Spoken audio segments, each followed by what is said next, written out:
Welcome to Being in the Way, the Alan Watts podcast, and I'm your host, Mark Watts. And today we're going to be listening to a great seminar. It's called Inevitable Ecstasy. It was recorded in 1969, one of a series of seminars that he did that year on the ferryboat Vallejo. He used to say of these recordings that I shouldn't be so careful to keep everything quiet because when anybody listened to a tape recording, they were going to be listening with babies crying and dogs barking and cars driving by. And this one in particular made me think of that because you hear a crackling fire, keeping the place warm, and also the bong on the old gas heater that warmed the ferry. I left them both in because they contribute to the character, and particularly the bongs of the sheet metal. They seem to coincide with what he's saying, almost in dialogue. So here's Alan Watts in session 1 of Inevitable Ecstasy, and that's going to be followed by an excerpt from session 3. The entire seminar is 4 sessions long, and it's available through the Alan Watts Organization website, along with hundreds of talks. Today's podcast comes to you courtesy of the Ram Dass Be Here Now podcast network. Our theme music is by Zakir Hussain, courtesy of Moment Records. And additional support has come from Eaton Hemp, whose products of munchable goodies and tinctures keeps everybody mellow and in the groove as we make these shows. And now here's Alan Watts in Inevitable Ecstasy. This seminar, called Inevitable Ecstasy, is about a very sticky problem, which is to say, the problem to which the Buddha primarily addressed himself, which is that of agony, suffering. But before we get into that, we have to be clear about certain basics. And these basics have to do not so much with concepts and ideas as they do with a state of mind, a state of sensation, a state of consciousness. And we need to understand that, even be in that, before we can really go very far. And this is an extraordinarily difficult state of mind to talk about, even though in its nature it's extremely simple. Because it is in a way like we were when we were babies, when we hadn't been told anything and didn't know anything other than what we felt, and we had no names for it. Now, of course, as we grow older, we learn to differentiate one thing from another, one event from another, and above all, ourselves from everything else. Well and good, provided you don't lose the foundations. Just as mountains are differentiated, but they're all based on the earth, so the multiple things of this world are differentiated. But they have, as it were, a basis. There is no word for that basis, not really, because words are only for distinction. And so there can't really be a word, not even an idea, of the non-distinction. We can feel it, but we can't think it. But we don't feel it like an object. You feel you're alive. You feel you're conscious, but you don't know what consciousness is, because consciousness is present in every conceivable kind of experience. It's like the space in which we live, which is everywhere. It's like a fish being in water, and presumably a fish doesn't know it's in the water, because it never goes out. A bird presumably knows nothing of the air, and we really know nothing of consciousness, and we pretend space isn't there. So, however, when you grow up and become fascinated, which is really the right word, spellbound, enchanted, by all the things that adults wave at you, you forget the background. And you come to think that all the distinctions which you've been learning the supremely important things to be concerned with. You become hypnotized. And so when we are told to pay attention to what matters, we get stuck with it, and that's what in Buddhism is called attachment. Attachment doesn't mean that you enjoy your dinner, you enjoy sleeping, or beauty. Those are responses of our organism in its environment, as natural as feeling hot near a fire or cold near ice. So are certain responses of fear or of sorrow. They are not attachment. Attachment is exactly translated by the modern slang term hang-up. It's a kind of stickiness, or what in psychology would be called blocking, when you are in a state of wobbly hesitation, not knowing how to flow on. That's attachment, what is meant by the Sanskrit word klesha. So we get a hang-up on all the various things that we're told as we grow up by our parents, our aunts and uncles, our teachers, by our peer group. And the first thing that everybody wants to tell us is the difference between ourselves and the rest of the world, and between those actions which are voluntary and those which are involuntary, what we do on the one hand and what happens to us on the other. And this is, of course, immensely confusing to a small child, because it's told to do all sorts of things that are really supposed to happen, like going to sleep, like having bowel movements, like loving people, like not blushing, stopping being anxious, and all sorts of things like that. So what happens is this. The child is told in sum that we, your parents, elders and betters, command you to do what will please us only if you do it spontaneously. And no wonder everybody's completely confused. We go through life with that burden on us. We therefore develop this curious thing. We develop a thing which is called an ego. Now I've got to be very clear to you what I mean by an ego. An ego is not the same thing as a particular living organism. For my philosophy, the particular living organism, which is inseparable from a particular environment, that is to say, from the universe as centered here and now, there's something real. It isn't a thing. I call it a feature of the universe. But what we call our ego is something abstract, which is to say, it has the same order and kind of reality as an hour, or an inch, or a pound, or a line of longitude.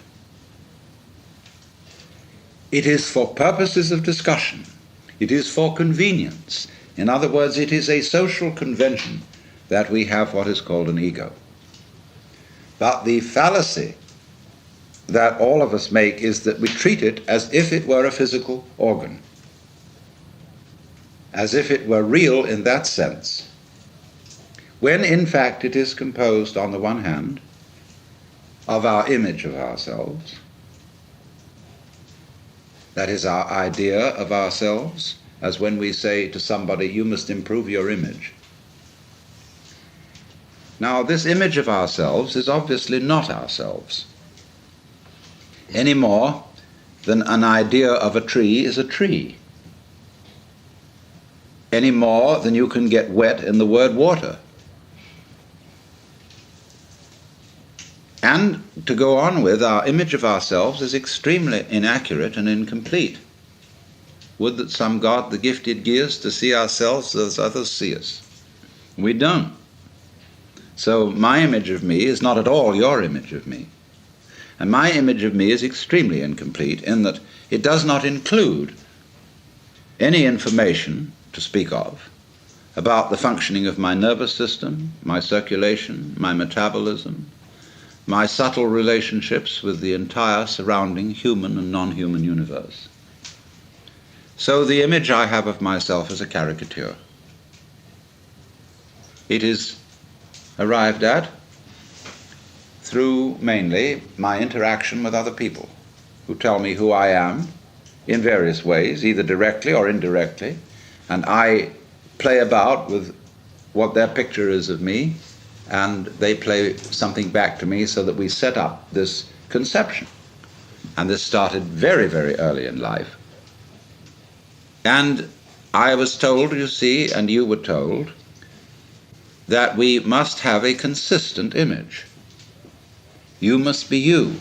You have to find your identity in terms of image. And this is an awful red herring. A lot of the current quest for identity among younger people is a search for an acceptable image. What role can I play? Who am I in the sense of what am I going to do in life, and so on. Now, while that has a certain importance, if it's not backed up by deeper matters, it's extraordinarily misleading. So therefore, on the one hand, there is this image, which is intellectual, emotional, imaginative, and so forth. Now, we would say, I don't feel that I am only an image. I feel there's something more real than that, because I have a sense of there being a particular sort of, how do we say, a center of something, some sort of sensitive core inside the skin. And that corresponds to the word I. Let's take a look at this. Because the thing that we feel as being myself is certainly not the whole body.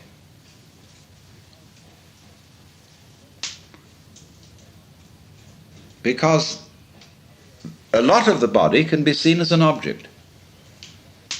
In other words, if you stand, stretch yourself out, lie on the floor, and turn your head and look at yourself, you can see your feet and your legs and all this up to here, and finally it all vanishes, only there's a sort of a vague nose in front.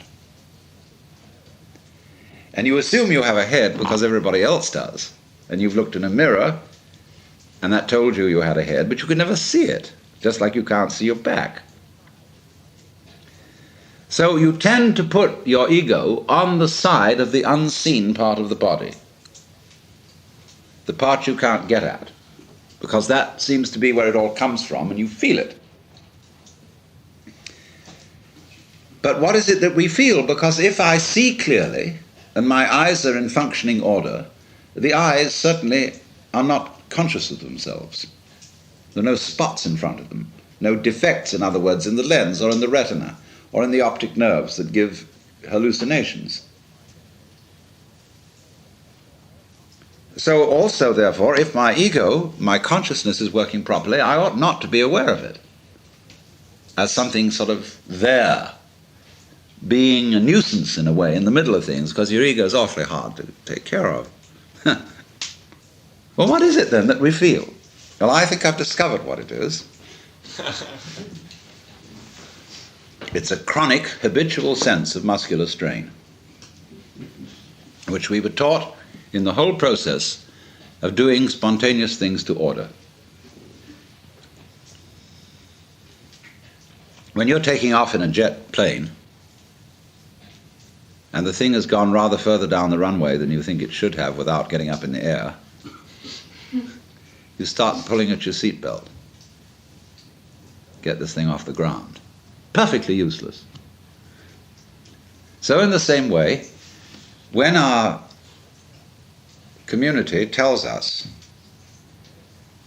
look carefully, now listen, pay attention, we start using muscular strains around our eyes, ears, jaws, hands, to try to use our muscles to make our nerves work, which is, of course, futile. And in fact, it gets in the way of the functioning of the nerves. Try to concentrate. And then when we try to control our emotions, we hold our breath, pull our stomachs in, or tighten our rectal muscles to hold ourselves together. Now pull yourself together! Immediately, what are you to do? What does a child understand by that? He does it muscularly, pulls himself together. This is useless.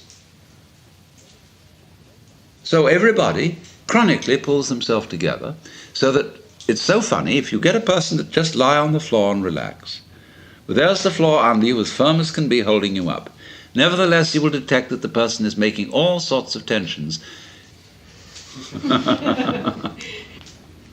So that chronic tension, which in Sanskrit is called sankocha, which means contraction, is the root of what we call the feeling of the ego. So that, in other words, this feeling of tightness is the physical referent for the psychological image of ourselves. So that we get the ego as the marriage of an illusion to a futility.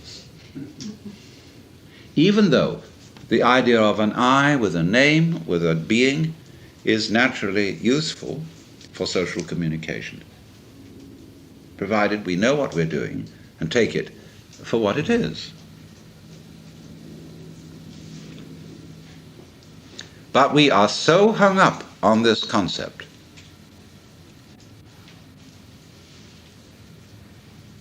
that it confuses us, even in the proposition that it might be possible for us to feel otherwise. Because we ask the question, if we hear about people who have transcended the ego, well, we ask, how do you do that? Well, I say, what do you mean? You, how do you do that? Because the you you're talking about doesn't exist. So you can't do anything about it. Any more than you can cut a cheese with a line of longitude. Now that sounds very discouraging, doesn't it? But let's suppose now you are babies again, and you don't know anything.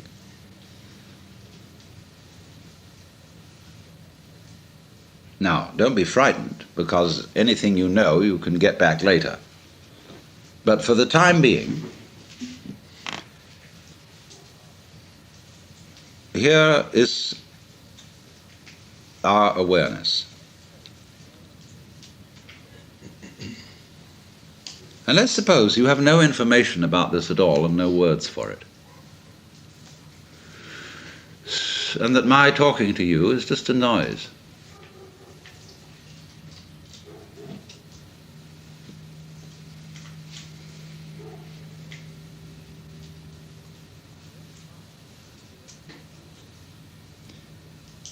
Now, don't try to do anything about this.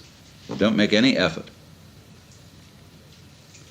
Because naturally, by force of habit, certain tensions remain inside you, and certain ideas and words drift all the time through your mind. Just like the wind blows or clouds move across the sky. Don't bother with them at all. Don't try to get rid of them. Just be aware of what's going on in your head, like it was clouds in the sky, or the crackling of the fire.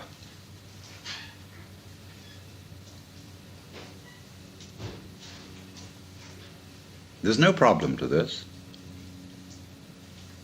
All you have to do, really, is look and listen without naming, and if you are naming, never mind. Just listen to that.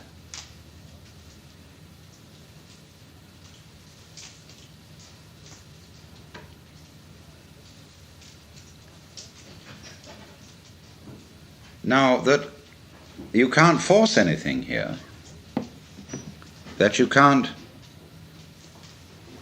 willfully stop thinking and stop naming, is only telling you that the separate you doesn't exist. It isn't a mark of defeat.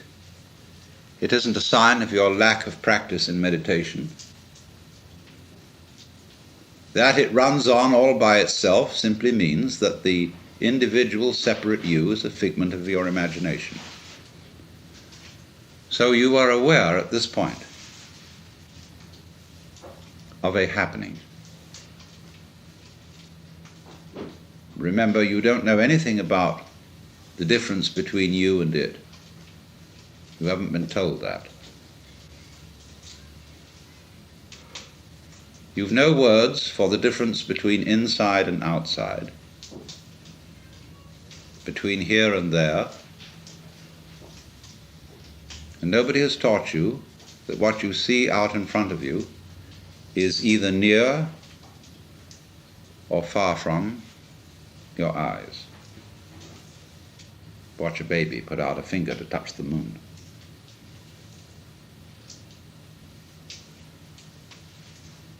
You don't know about that.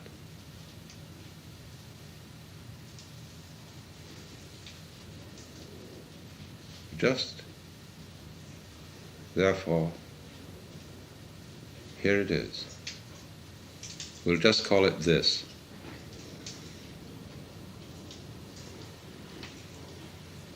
And if you will feel it,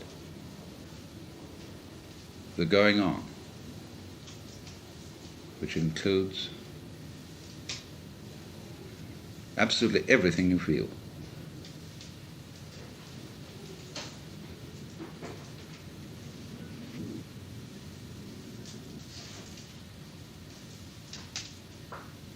And it's a happening.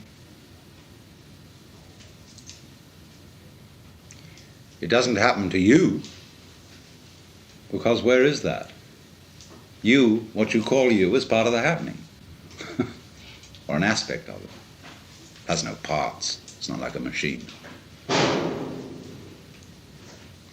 And it's a little scary, because you'd say, well, who's in control around here?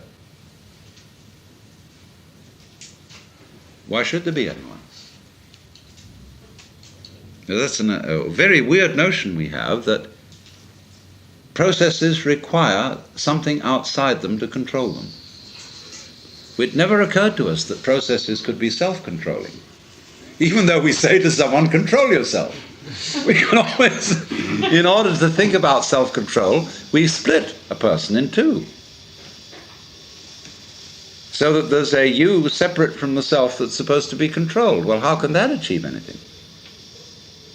How can a noun start a verb? Yet it's a fundamental superstition that that can be done. So you have this process, which is quite spontaneous, going on. We call it life. It's controlling itself. It's aware of itself. It's aware of itself through you. You are an aperture through which the universe looks at itself. And because of it's the universe looking at itself through you, there's always an aspect of itself that it can't see. So it is like that snake, you see, that is pursuing its tail, because the snake can't see its head, like you can't. So therefore, we always find, as we investigate the universe,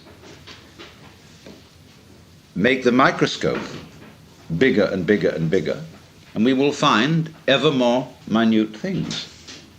Make the telescope bigger and bigger and bigger, and the universe expands because it's running away from itself. It won't do that if you don't chase it.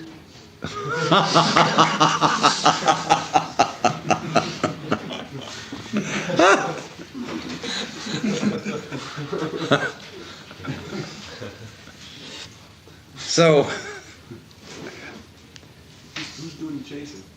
the universe is chasing its own tail, you see. It's the thing we're talking about, this Tao. And it's a game of hide and seek. Really, when you ask the question, who is doing the chasing,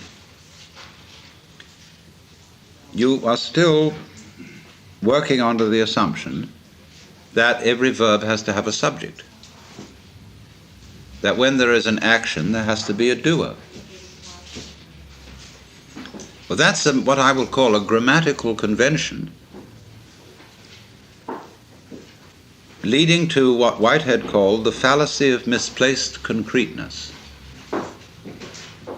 Like the famous "it" in "It Is Raining." So when you say, there cannot be knowing without a knower, this is merely saying no more than there can't be a verb without a subject. And that's a grammatical rule and not a law of nature. Anything you can think of as a thing, as a noun, can be described by a verb. And there are languages which do that. It sounds awkward in English, but face it, when you look for doers as distinct from deeds, you can't find them. Just as when you look for stuff underlying the patterns of nature, you can't find any stuff, you just find more and more patterns. There never was any stuff, it's a ghost. What we call stuff is simply patterns seen out of focus, and it's fuzzy, so we call it stuff. You know, like that K-pop. So, we know we have these words: energy, matter,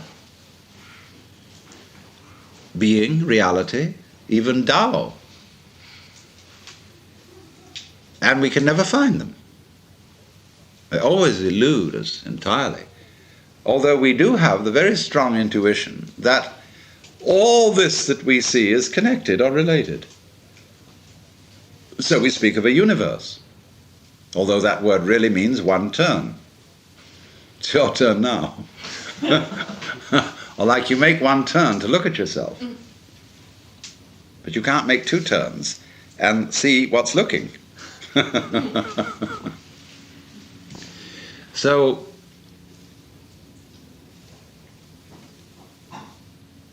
it's very simple, therefore. You only have to understand that you can't do anything about it. You can struggle and struggle and struggle, and indeed will do so, as long as you have the feeling inside you that you're missing something. And of course, if you are learning any sort of skill, and you haven't perfected the skill, there is indeed something you're missing. But in this thing that we're talking about, that isn't true. Because you, as the Buddhists say, are Buddhas from the very beginning. And all that searching is like looking for your own head, which you can't see and therefore might conceivably imagine that you're lost. So, that indeed is the point. That we don't see what looks, and therefore we think we've lost it. And so we're in search of the self, the Atman. Well, that's the one thing we can't find. Because we have it. We are it. But we confuse it with all these images. So therefore, if you understand perfectly clearly that you can't do anything to find that very, very important thing, God, enlightenment, nirvana, whatever, then what?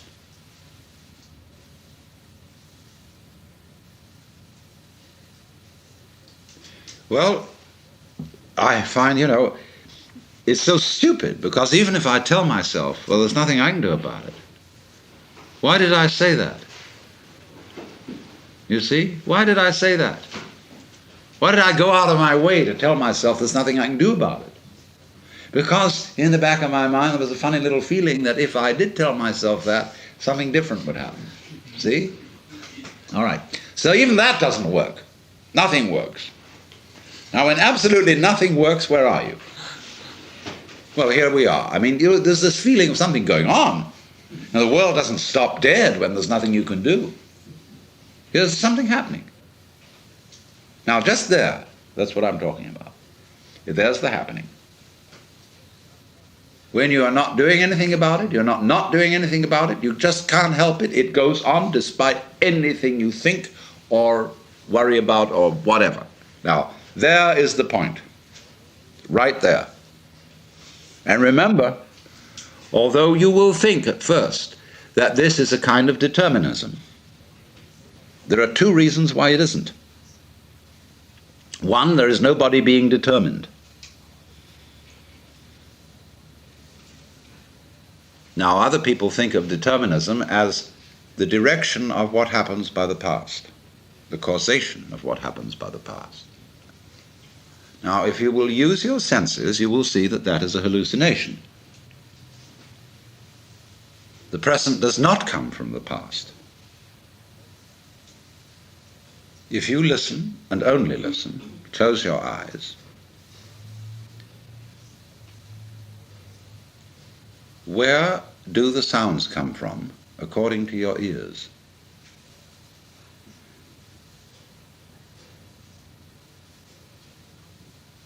You hear them coming out of silence. The sounds come and then they fade off. They go like echoes, or echoes in the labyrinths of your brain, which we call memories. The sounds don't come from the past.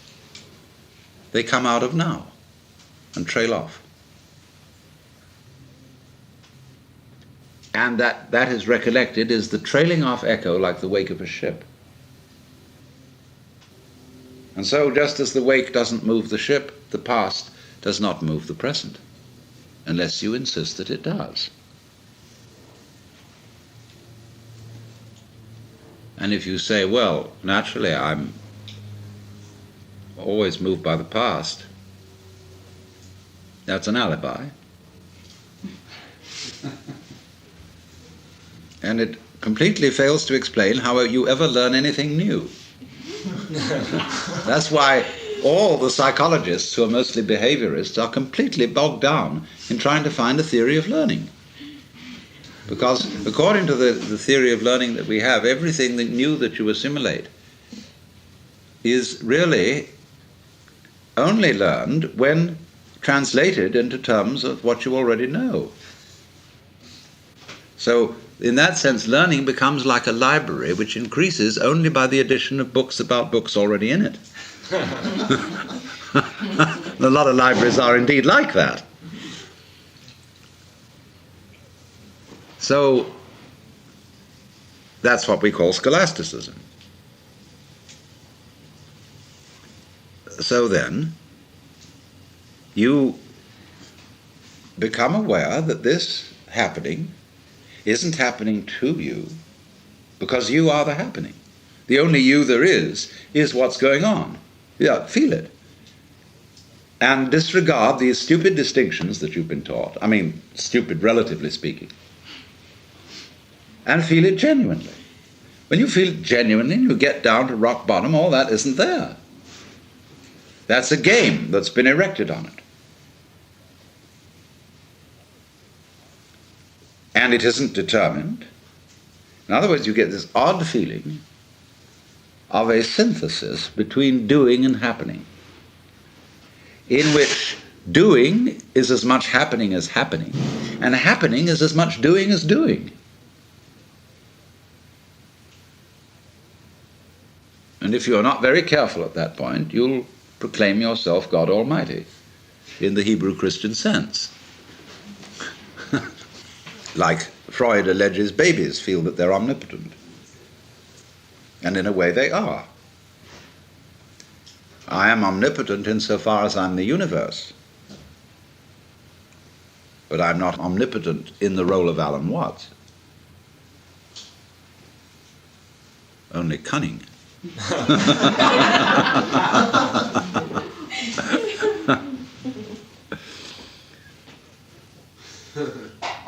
So now then, this sensation of the happening is basic to all we want to explore.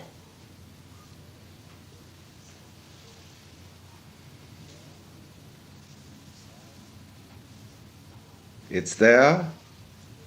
As you see, you can't do anything. And that as you see you can't do anything, you don't go and distract yourself with something else. Any sort of distraction. Because if you do that, you will miss what follows from the feeling of what is going on when you're not doing anything. When you're not able even to not do anything. See, this is a sticky place. You can't get in and you can't get out. That's why it's called in Zen the mosquito biting the iron bull. Or the man who swallowed the ball of red-hot iron, which he can't gulp down and can't spit out. See, it's that difficult. What are you to do or not do? And that tells you, you see, that dilemma. That what you thought was you just isn't there at all. Now don't make it difficult, because that's a form of evading it. Don't make it easy. That's a form of evading it. It's neither difficult nor easy, because if it were difficult, it would have to be difficult for someone. If it were easy, it would have to be easy for someone. And the someone we're talking about is just the one that isn't there. And if you think it is there, okay, it's a free country. You can have that thought, but it's a thought.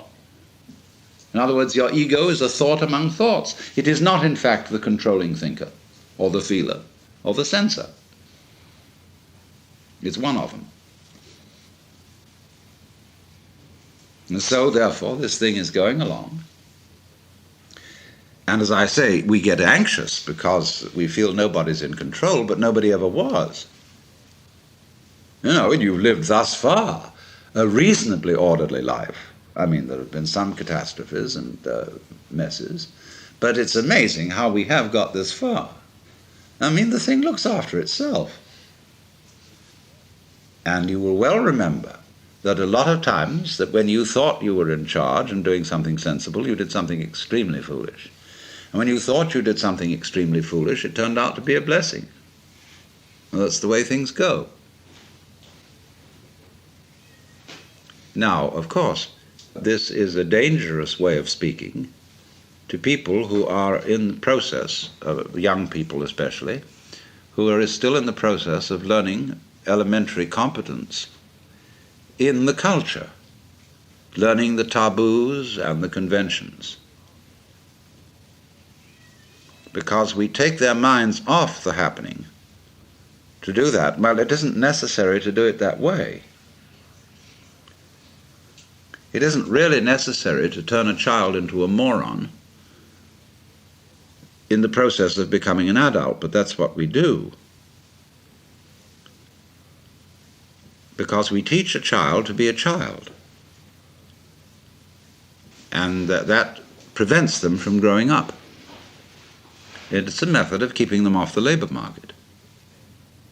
But if you speak to a child from the beginning as if it were an adult, and talk, not baby talk, but straight language, your child will become master of English language, say about 3 years old, certainly in talking it, and will be able to tell you a lot of funny things you don't know. But then the trouble is you have to send the poor thing to school, and where if it is that advanced, it will be regarded as a freak and have a very bad time of it, so it will have to conceal itself as a moron. Sometimes children are brought up without that interruption of being a child. with all the cutie pie stuff, and that's what bores me about Christmas. It's a way of commercializing childhood.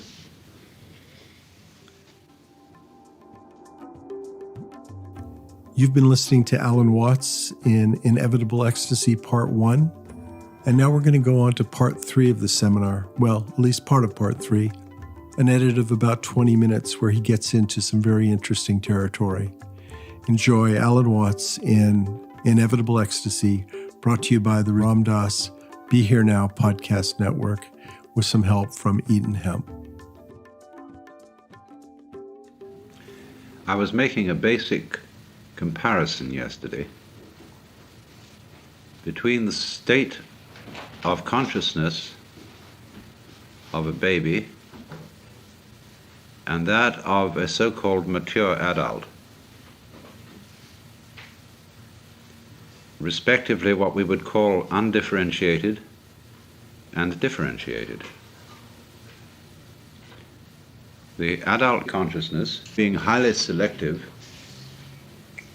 and the baby consciousness being very open and hardly selective at all, and therefore unable to distinguish what adults consider to be the important things, which have to do with the conventions and rules of a social game based on the positive aspects, whether they be called good or pleasant or life-giving and so on, that must prevail over the negative aspects.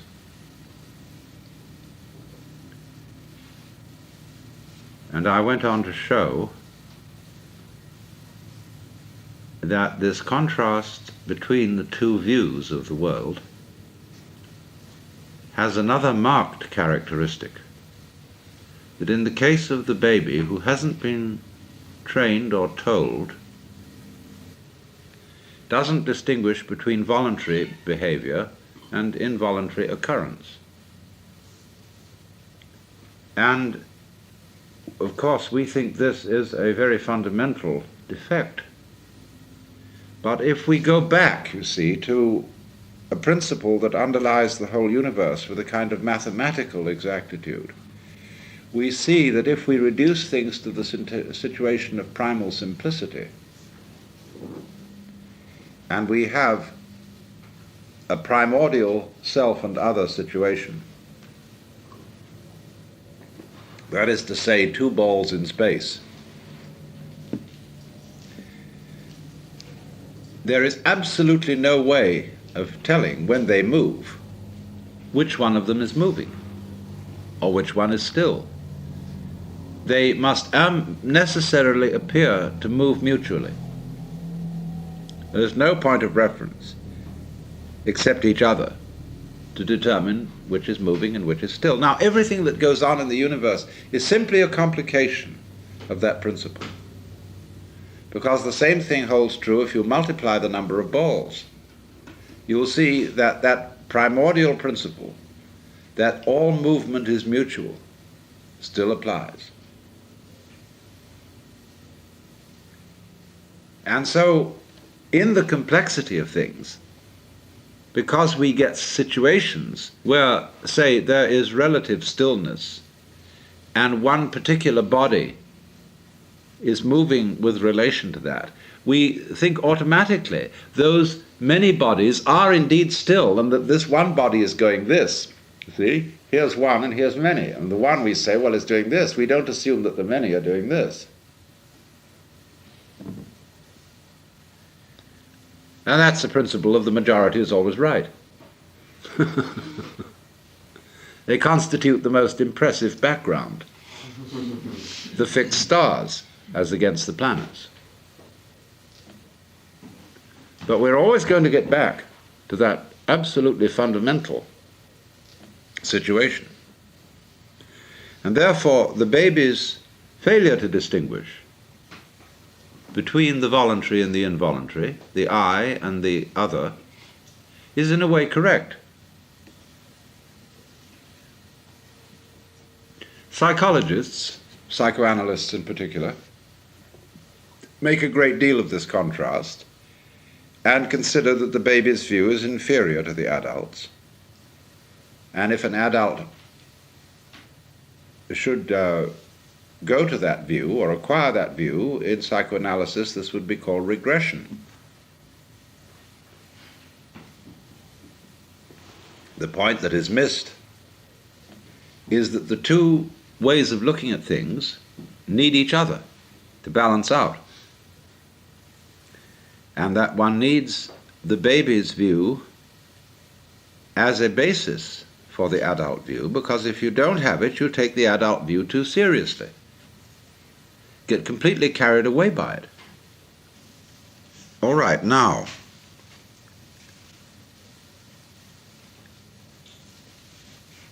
if we can see the first part, which is that the ego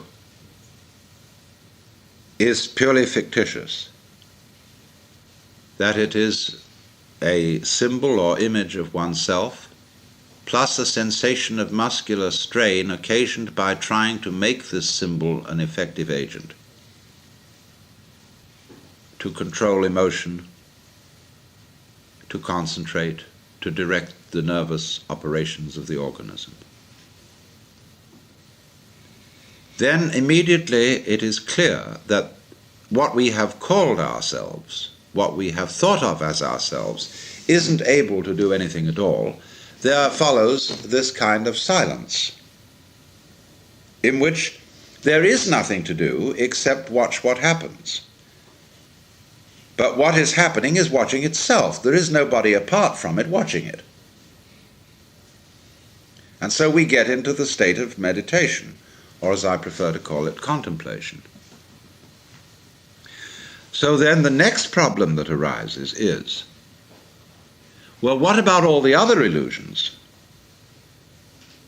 Although they are somehow integrated and centered upon the illusion of ego, nevertheless, the whole value system of what is important, what is not important, what is good, what is bad, what is pleasant, what is painful, has to be called in question. Now then, we get to this. As I explained yesterday afternoon, what we are aware of is a complex of vibrations. And we have been conditioned to call them graduatingly good, bad, pleasant, painful. Whereas, as a matter of fact, they are nothing but vibrations. And if you look at any one of them by itself, you won't know where it is. That is to say, if you only know red, you can't see that it's red. You can only know that this is red by contrast with yellow and green and blue and violet. So you don't know that a sound is loud unless you know soft sounds, or you don't know that it's soft unless you know loud. And it is that comparison which gives us the feeling of the spectrum as being varied. Otherwise we wouldn't know. For example, when you watch television, you are actually seeing a single moving point moving over the screen. But it goes so fast that you see it in all these different places having different values of light. But let us supposing there was someone whose retina was not retentive in this way. He would look at the screen and see the moving point of light and say to human beings, I don't see what you see in this.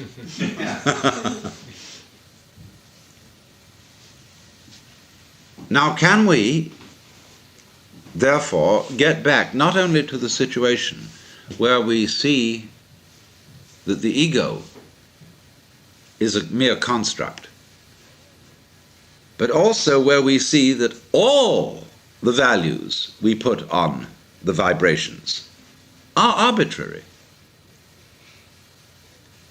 And that we get to a position where we see the vibrations simply as the vibrations.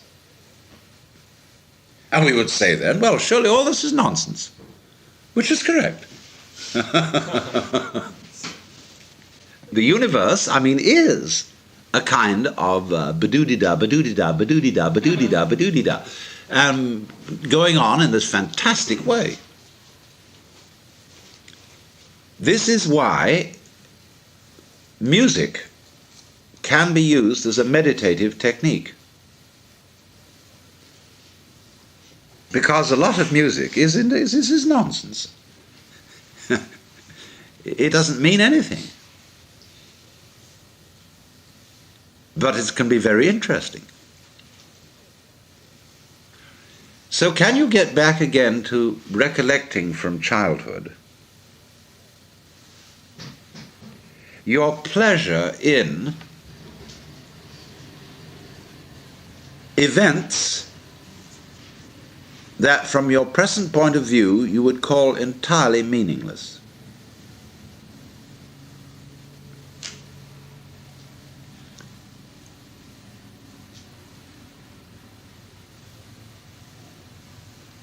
That you could listen to a sound like a twanging metal and it goes boing, boing, boing, boing, and that's fascinating. Boing. It's just boing. And that's all it is. See? Now if you can really get with boing,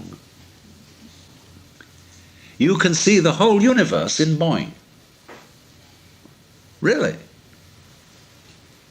Because every vibration that's possible implies all the others. And so, likewise, with the candle flame, with the reflection, with grain in wood, anything can, from this child point of view, be completely fascinating. Not because it means anything, but just for what it is that it is shaped so. Because obviously that gives a taste, a quality to a vibration that is extremely interesting. And it's only if you look very carefully at a vibration that you can see this point. That's why meditative exercises often involve a repetition process. Om, or saying a phrase, or doing an act like a mudra, over and over and over again. After a while it becomes meaningless.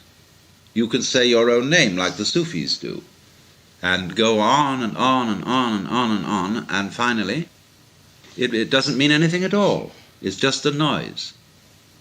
But it isn't just a noise, you see. The attitude of saying that something is just a noise or just a wiggle is an adult attitude. No wiggle to the child is just a wiggle. To the child, the elemental thing going on is blah, it's just fantastic. Now, do you see why this is what mystics call ineffable?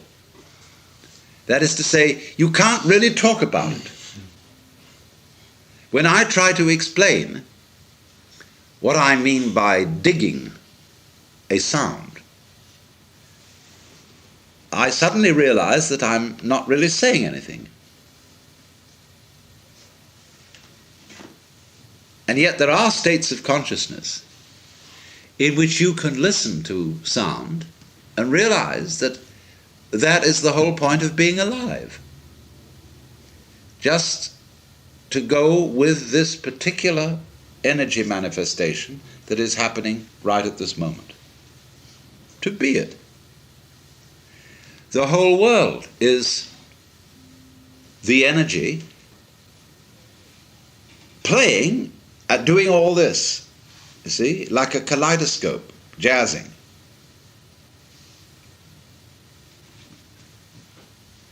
So if you watch that, and watch it that way, you will be accused, of course, by those who are guardians of the game of doing something very dangerous. You're going completely crazy. The number of theological texts I've read which express in one way or another this horror of everything becoming meaningless, the meaningless life. Tale told by an idiot, full of sound and fury, signifying nothing. Those people, you see, have not dared to look at it. Now there's another way of looking at it, of course, where in states of acute depression,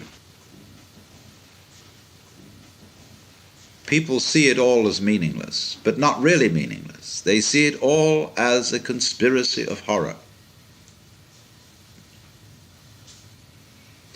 Let's imagine that everything is mechanical.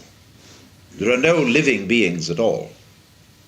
There are a lot of beings that are such good computers that you can't tell the difference between them and what you thought were people.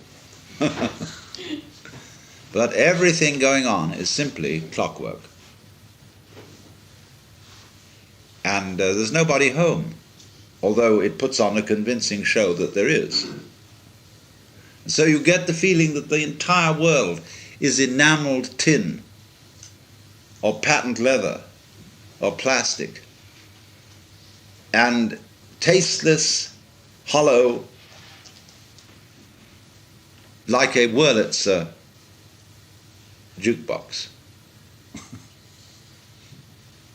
That's a very common feeling of people who get into acute depression. But you see, there is still here a valuation. You are associating the world with the mechanical as distinct from the organic.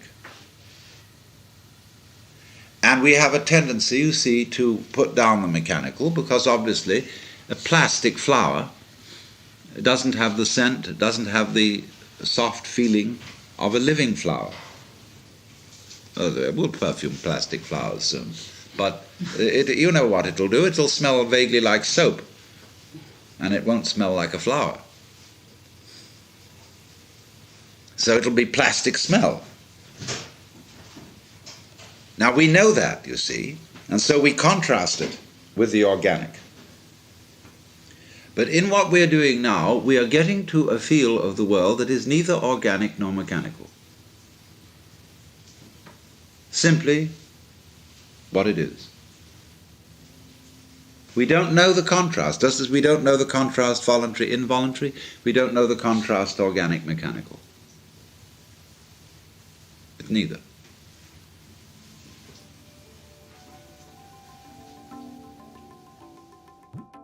You've been listening to Alan Watts in a recording on Inevitable Ecstasy. The tape was made in 1969 aboard the ferry boat Vallejo, tied up at the north end of Sausalito near San Francisco, and was one of a number of seminars that he recorded that year. This one toward the end of the year in November. You can find this recording and many others that he made in the 60s and early 70s at the Alan Watts Organization website, which also gives an overview of his written works and life story. I'm Mark Watts. Thank you for listening. And thank you for our sponsor at Eaton Hemp and the help of the Ram Dass Be Here Now podcast network. Eaton makes a line of farm-to-table hemp products from their organic facility in upstate New York. And they've been sending us goodies, peanut butter crunchies, and other things. And I highly recommend their oils and other products as well. Have you ever had one of those moments where everything seemed to go wrong at once? Your morning coffee spills, you miss the bus, someone says something that cuts just a little too deep, and by the end of the day you're left wondering, what is going on. We tend to brush these things off as bad luck, as random chaos in an indifferent universe. But what if I told you that these moments, these patterns, these seemingly accidental collisions of circumstance are not random at all? What if the universe has been trying to get your attention, and you've been too busy, too distracted, too caught up in the noise to notice? Now, before you think I'm suggesting some cosmic postman is delivering little warning notes to your doorstep, let me clarify. The universe doesn't work with telegrams or smoke signals. It speaks in the language of pattern, of rhythm, of synchronicity. It speaks through the very fabric of your experience. And when you're heading in a direction that's out of tune with the fundamental nature of things, when you're pushing against the current rather than flowing with it, the universe has ways of getting your attention. Think about it this way. If you were walking toward the edge of a cliff, wouldn't you want someone to tap you on the shoulder? The universe is always tapping. The question is whether you're listening. Let's talk about what these signs actually look like. Because I think most of us, when we hear the word sign, imagine something dramatic. A burning bush, a voice from the heavens, a lightning bolt spelling out your name. But the universe is far more subtle than that. It whispers before it shouts. It nudges before it pushes. And if you ignore the whispers long enough, well, then you might find yourself face down in the mud, wondering how you got there. The first sign is resistance. Persistent, grinding, exhausting resistance. You wake up every morning with a sense of dread about the day ahead. Your work feels like pushing a boulder uphill. Your relationships feel strained, forced, like wearing shoes that are 2 sizes too small. Everything requires tremendous effort, and nothing seems to flow naturally. This is not life being difficult for the sake of difficulty. This is the universe telling you that you're swimming against the current. You're trying to force something that doesn't want to be forced. You're clinging to a path that isn't yours to walk. The river wants to carry you in a certain direction, but you're gripping the rocks on the shore, insisting that you know better. Here's the thing. Life is supposed to have a certain ease to it. Not ease in the sense that everything is comfortable and nothing challenges you, but ease in the sense that when you're moving in harmony with your nature, with the way things actually work, there's a flow. Things open up. Doors appear. Opportunities present themselves. It's like sailing with the wind rather than against it. But when you're out of alignment, when you're forcing yourself to be someone you're not, or chasing something that was never meant for you, the universe puts obstacles in your path, not to punish you, but to redirect you, to get you to stop and ask, wait, why is this so hard? Why does this feel so wrong? The second sign is repetition. The same problems keep showing up in different disguises. You leave one job because of a difficult boss, only to find the exact same personality at the next company. You end a relationship because your partner wouldn't listen to you. And somehow your next relationship has the same issue. You move to a new city to escape your problems, only to discover that you packed them in your suitcase and brought them along. This is not coincidence. This is not bad luck. This is the universe holding up a mirror. It's saying, look, here's the pattern. Here's the thing you need to see about yourself. Here's the lesson you keep refusing to learn. The universe is remarkably patient, but it's also remarkably persistent. If there's something you need to understand, something you need to change, it will keep presenting you with the same situation over and over again until you finally get it. It's like being stuck on the same level of a game because you haven't learned the skill you need to progress. And the interesting thing is, the moment you actually learn the lesson, the moment you genuinely shift something inside yourself, the pattern disappears. Suddenly those difficult people stop appearing in your life. Those situations that used to trigger you don't bother you anymore. Not because the world changed, but because you changed.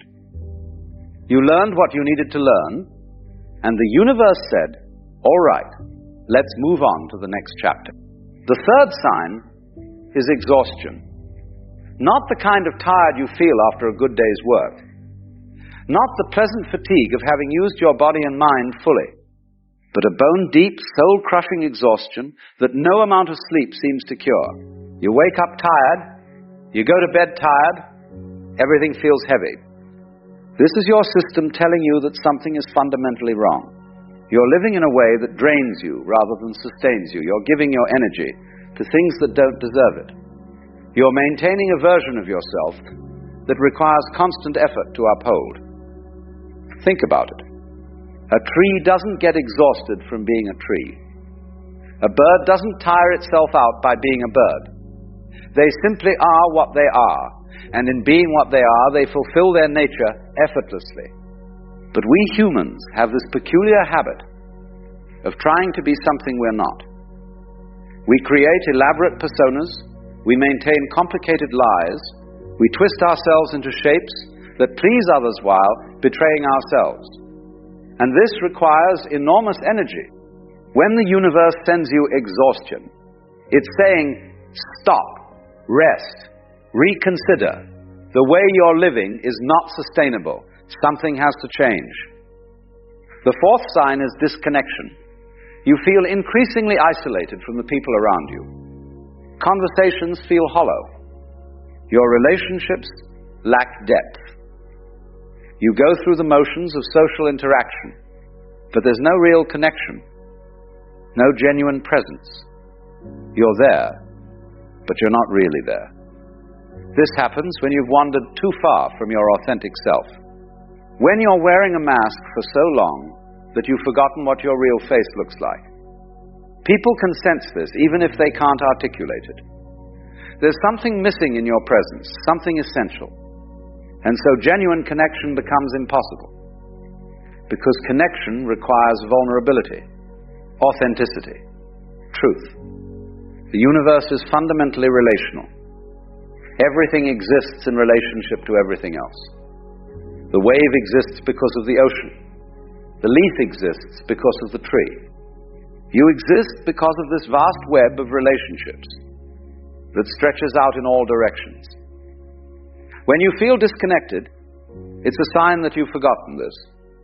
You've started believing in your own separate existence, your own isolated self. And this belief is making you miserable. The fifth sign is chaos. Things keep breaking down. Your car stops working. Your computer crashes. Your plans fall apart at the last minute.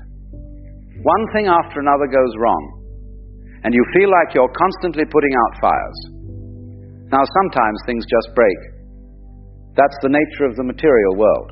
But when you're experiencing a pattern of breakdown, when it feels like the universe is dismantling your carefully constructed life, piece by piece, pay attention. This is often the universe clearing away what no longer serves you. It's making space for something new. We cling so tightly to our structures, our plans, our ideas of how things should be, and sometimes the only way for something better to enter is for the old to fall apart. The farmer doesn't plant new seeds in a field that's already full of crops. First there must be clearing. First there must be space. The breakdown is not the problem. The breakdown is the preparation. The sixth sign is physical symptoms. Your body starts speaking up. Headaches, stomach problems, muscle tension that won't release. Your body is wise, much wiser than your thinking mind. It knows when something is wrong, long before your thoughts catch up. And when it can't get your attention any other way, it starts sending pain signals. Pain is not your enemy. Pain is information. It's your body's way of saying, hey, something needs to change here.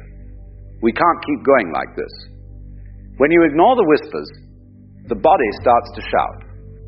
And if you ignore the shouting, well, then you might find yourself flat on your back, with no choice but to listen. The seventh sign is synchronicity. Strange coincidences start happening. You think of someone, and they call. You need information, and a book falls off the shelf right in front of you. You meet exactly the right person, at exactly the right moment. These moments of meaningful coincidence are like breadcrumbs, the universe leaving you a trail to follow. Carl Jung, that great explorer of the mind, spoke about synchronicity as evidence that there's more going on than we typically acknowledge. That beneath the surface chaos of life, there's a pattern, an order, a meaning. When synchronicities increase, it often means you're at a crossroads. The universe is trying to guide you, trying to show you which way to turn. But here's the crucial thing. These signs are not omens of doom. They're not the universe being cruel or punishing you. They're course corrections. They're love letters, written in the language of reality. The universe is not trying to hurt you. It's trying to wake you up. Think about a fever. When you have an infection, your body raises its temperature. This doesn't feel good. It's uncomfortable, sometimes even painful. But the fever is not the problem. The fever is the solution. It's your body's way of fighting off what doesn't belong. In the same way, these signs, these disruptions, these uncomfortable moments are not the problem. They're your life's immune system activating. Something toxic has entered, something that doesn't belong, and your system is working to eliminate it. Right. The question is, what do you do when you notice these signs? Because noticing is only the first step. You could notice them and then promptly ignore them, which is what most people do. We're remarkably good at seeing what we don't want to see, and then pretending we didn't see it. The response required is not dramatic action. It's not about quitting your job tomorrow, or ending your marriage, or selling all your possessions and moving to a monastery. Those might be the right moves for some people in some situations, but dramatic external changes, without internal understanding, usually just create more problems. The response required is stillness. Stop. Be quiet. Listen. The universe is speaking, but you have to create space to hear it. You have to turn down the volume on all the noise, all the constant chatter, all the opinions and expectations and demands that fill your head from morning to night. Sit with yourself. Not with your phone, not with a book, not with any distraction. Just sit. And in that sitting, ask yourself honestly, what am I being told here? What am I refusing to see? What am I clinging to that needs to be released? The answers won't come as words. They'll come as knowing, as recognition, as a feeling of yes, that's it. Your body will relax slightly. Something that was tight will loosen. This is the sign that you've touched truth. And then, once you've heard the message, once you've understood what's being asked of you, the work is simple but not easy. You have to act on what you know. You have to make the change even when it's uncomfortable, even when people don't understand, even when you're not sure how it will all work out. This is where most people get stuck. They receive the message, they understand what needs to happen, and then they do nothing. They go back to their old patterns, their old ways, their comfortable misery. And so the signs must get louder, the whispers become shouts, the nudges become shoves, but it doesn't have to be this way. You can choose to listen to the whispers. You can choose to respond when the universe taps gently on your shoulder, rather than waiting for it to knock you flat. Because here's what I want you to understand. The universe is not separate from you. You are not a tiny, isolated self, navigating a hostile cosmos. You are the universe experiencing itself in human form. When the universe warns you, it's you warning yourself. Your deeper wisdom, your connection to something larger than your small ego self, is trying to get through to your conscious awareness. So these signs, these warnings, they're not coming from outside. They're bubbling up from inside. From that place in you that knows, that's always known, what's true and what's false, what serves life and what doesn't. The question becomes, Are you willing to trust yourself? Are you willing to trust that deeper knowing, even when it contradicts what your thinking mind insists is true? Are you willing to follow where life wants to take you, even when it means letting go of what you thought you wanted? This is the great adventure of being human. Not knowing where you're going, but trusting the process anyway. Not clinging to a fixed path, but being willing to be surprised, to be redirected, to be shown something you never imagined. The signs are there. They've always been there. The universe has been speaking to you in 1,000 different ways since the day you were born. The only question is whether you're finally ready to listen. Because once you start listening, once you start responding, once you start living in alignment with what's true rather than what's comfortable or expected or safe, everything changes. Not necessarily in the ways you imagine, but in ways that matter far more deeply. You stop fighting. You stop forcing. You stop exhausting yourself, trying to swim against the current. And instead, you let the river carry you. You let life live itself through you. You become like water, flowing around obstacles rather than crashing against them. Always moving, always changing, always finding the path of least resistance. This is what the universe has been trying to tell you all along. Stop resisting. Stop clinging. Stop pretending. Just be what you are, where you are with what you have. And trust that this is exactly where you need to be, learning exactly what you need to learn, becoming exactly who you're meant to become. The signs are not threats, they're invitations. The universe is not warning you away from danger, it's calling you toward your true life. The question is, will you answer? You know, there's a peculiar kind of exhaustion that comes not from physical labor or even from emotional strain, but from the sheer relentless noise of your own thinking, the mind that simply will not stop, the constant commentary, the endless analysis, the perpetual conversation with yourself about yourself. And the strangest part of it all is that the more you try to quiet it down, the louder it seems to get. It's like trying to smooth water by slapping it. The very effort creates more disturbance. Now, most people assume that a busy mind is a sign of intelligence, of being thoughtful, of being engaged with life. We celebrate the thinker, don't we? We admire the person who's always analyzing, always questioning, always working things out in their head. But here's what nobody tells you. There's a difference between thinking and being trapped in thought. There's a difference between using your mind as a tool and being used by your mind as a prison. And if you're honest with yourself, you know what I'm talking about. You know that feeling of lying in bed at night while your mind rehearses conversations that haven't happened yet, replays conversations that already did, analyzes every little thing you said or didn't say, should have said, might say tomorrow. You know that experience of sitting in a beautiful place, surrounded by everything you thought you wanted, and barely being present for any of it because your mind is somewhere else entirely, chewing on some problem, spinning some story, lost in some elaborate maze of its own construction. The mind won't shut up because, and here's the paradox, you keep asking it to. You see, every time you tell yourself to stop thinking, what are you doing?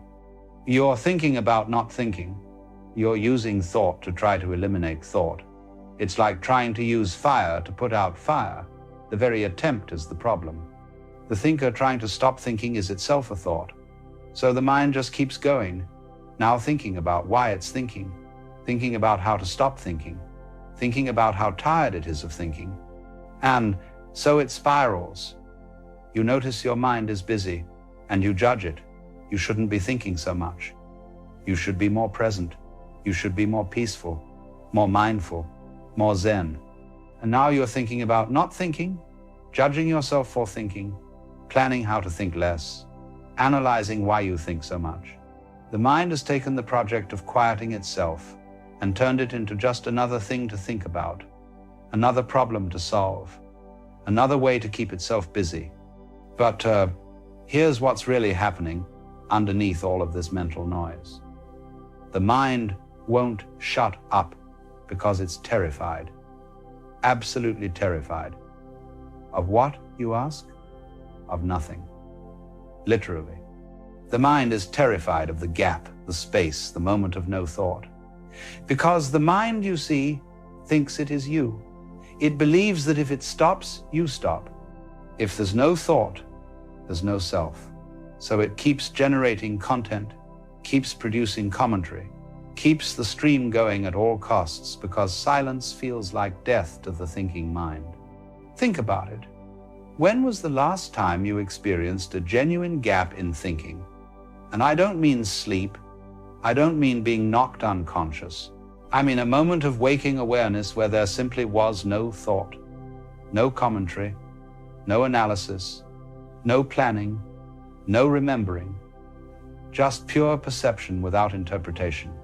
For most people, these moments are incredibly rare, fleeting, accidental, a sudden shock, a moment of awe, a split second before thought catches up with experience. And if you've had even one of these moments, you know something profound. You didn't disappear. You were still there. In fact, you were more there, more present, more alive than you are when the mind is running its constant show. But the mind doesn't trust this. The mind is convinced that it needs to keep narrating your life, or else there won't be a life to narrate. It's like a radio that's terrified of being turned off. So it keeps broadcasting static rather than risk silence. And you've identified so completely with the broadcast that you think you are the static. You think the noise is you. So of course you can't turn it off. You'd be turning yourself off. This is why meditation is so difficult for most people. They sit down with the intention of quieting the mind, and the mind immediately goes into overdrive, because now it's been directly challenged. Now there's a you trying to control it, and it responds by getting louder, more insistent, more chaotic. It throws everything at you: memories, plans, itches, philosophical questions, random songs, shopping lists, anything and everything to keep the show going. And you sit there fighting with it, trying to push thoughts away, and the more you push, the more they push back. Here's another paradox for you. The mind won't shut up because you want it to shut up. Your desire for a quiet mind is itself a form of mental noise. It's the mind complaining about itself, critiquing itself, trying to improve itself. It's thought trying to eliminate thought. So the wanting becomes just another layer of thinking. Now you're not just thinking, you're thinking about thinking, judging your thinking, trying to stop thinking, and feeling like a failure because you can't stop thinking. The original problem has multiplied, and we've created entire industries around this, haven't we?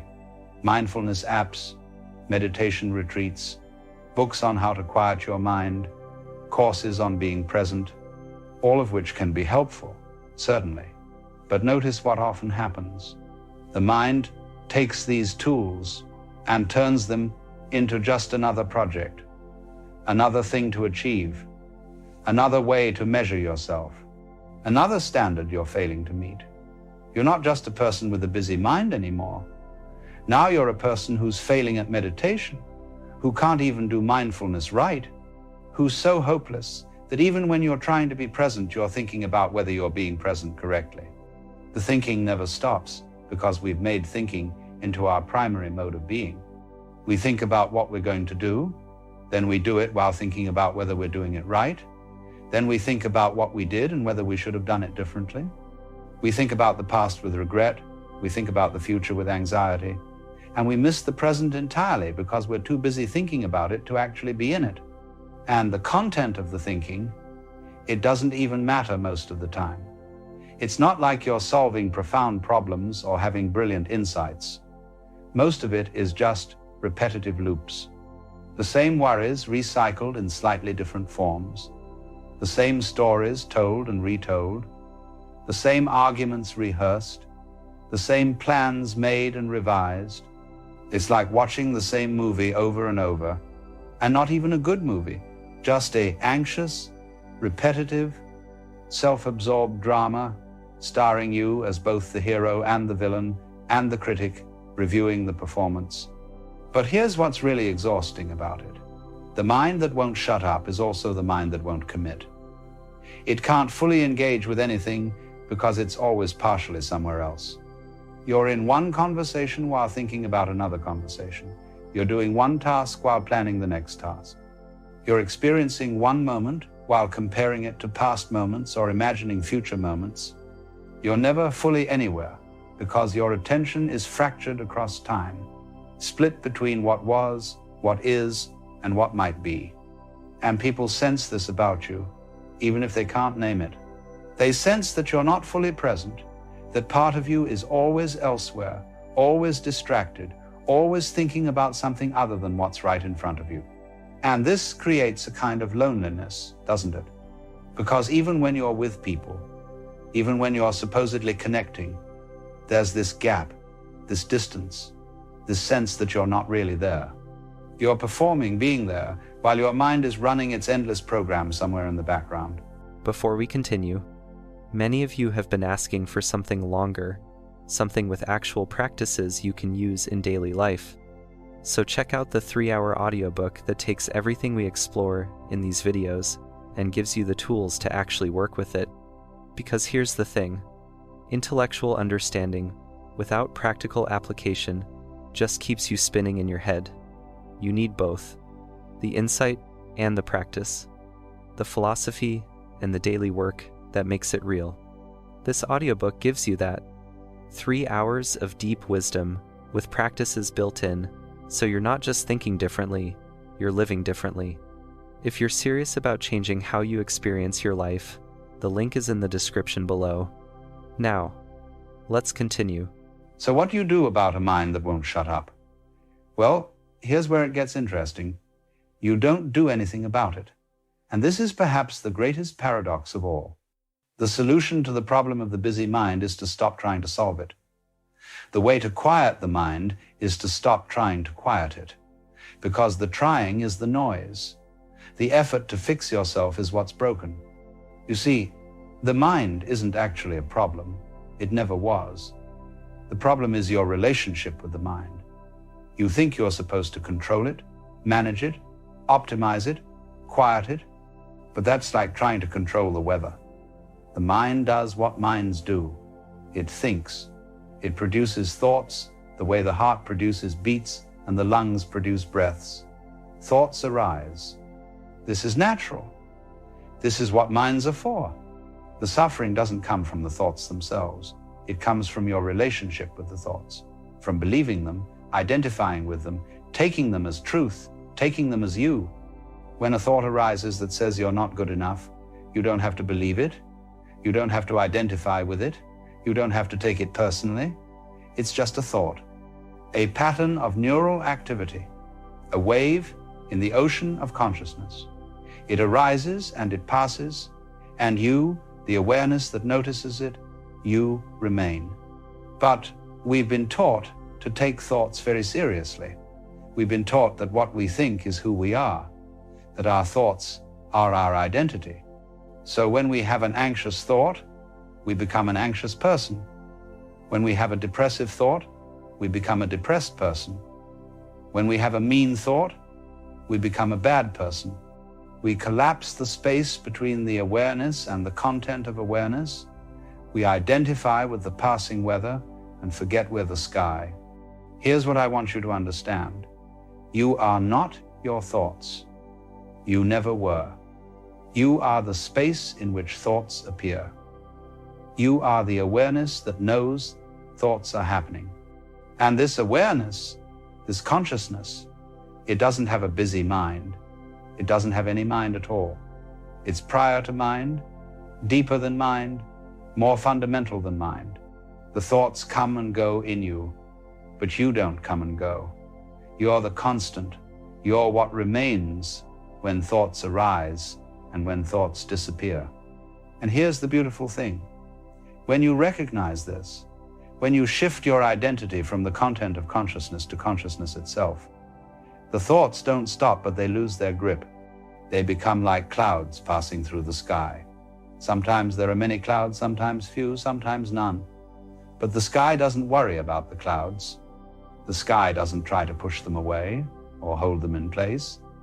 The sky just is, spacious and open, allowing whatever appears to appear and whatever disappears to disappear. This is what it means to have a quiet mind. Not a mind with no thoughts, but a mind you're no longer struggling with. Not a mind you've controlled, but a mind you've stopped trying to control. The paradox is that the mind becomes quiet when you stop trying to make it quiet. The noise settles when you stop resisting the noise. Because the resistance is the noise. The struggle is the disturbance. When you stop fighting with your mind, when you stop judging it, managing it, trying to improve it, there's a natural settling. Like a snow globe that's been shaken. You don't make the snow settle. You just stop shaking it and the settling happens by itself. But here's what this requires. It requires you to be willing to have a busy mind, to let the thoughts be there without making them a problem, to allow the mental chatter without needing it to stop. And this feels counterintuitive, doesn't it? Because you think you want a quiet mind, but wanting a quiet mind is what keeps the mind busy. So instead, you try the opposite. You welcome the busy mind, you say yes to it, you stop fighting it, and in that acceptance, in that allowing, something shifts. The mind is still producing thoughts, but you're no longer caught in them. You're no longer believing that the thoughts are you or that they're telling you the truth about reality. This is what meditation is really about, by the way. It's not about achieving some special state of no thought. It's about changing your relationship with thought. It's about learning to observe thinking without being thinking, to witness the mind without being the mind. You sit there and thoughts arise, thousands of them. And you don't push them away and you don't chase them. You just notice them. Oh, there's a thought about what I'm having for dinner. Oh, there's a thought about what that person said yesterday. Oh, there's a thought judging my meditation. And in the noticing, there's a gap, a space. You're here, aware, watching the thoughts, which means you're not the thoughts, you're what's watching. And the more you practice this, the more you live from this place of awareness rather than from the place of thought, the less the busy mind bothers you. Not because the mind gets less busy, but because you stop identifying with the business. You recognize that you're the space, not the furniture. You are the screen, not the movie. You're the ocean, not the waves. And the waves can be stormy or calm, but the ocean remains the ocean either way. Here's another angle on this. The mind won't shut up because it's trying to figure everything out. It believes that if it just thinks hard enough, long enough, cleverly enough, it will finally understand. It will finally solve the puzzle of existence. It will finally figure out how to be happy, how to be safe, how to be loved, how to be enough. So it keeps thinking, keeps analyzing, keeps trying to find the answer that will finally put all the questions to rest. But the answer isn't in thought. It can't be. Because thought is always about something. It's always pointing at reality, describing reality, interpreting reality. But it's never the reality itself. You can think about an apple all day long, describe it in the most elaborate detail, but you still won't know what an apple tastes like until you bite into it. The taste is direct, immediate, beyond thought, and life is like that. The actual living of it, the immediate experience of being here, being alive, being aware, this isn't something you can think your way into. You can only be it. So the mind keeps chattering because it's trying to do something it's inherently unable to do. It's trying to think its way to a reality that exists before and beyond thinking. And this is why the silence, the gap, the moment of no thought, this is where the real knowing happens. Not intellectual knowing, but direct knowing. The knowing of being, of presence, of what you actually are beneath all the stories and concepts and identifications. And when you touch this, even for a moment, when you rest as pure awareness without any thought, you realize something extraordinary. The mind, with all its noise and business, it was never the problem. It was just doing its job, thinking. The problem was believing you were the mind, taking yourself to be this collection of thoughts and worries and plans and memories, but you're not. You never were. You're the awareness in which all of this appears, the consciousness that lights up every experience, the presence that's here right now, reading these words, aware of being aware.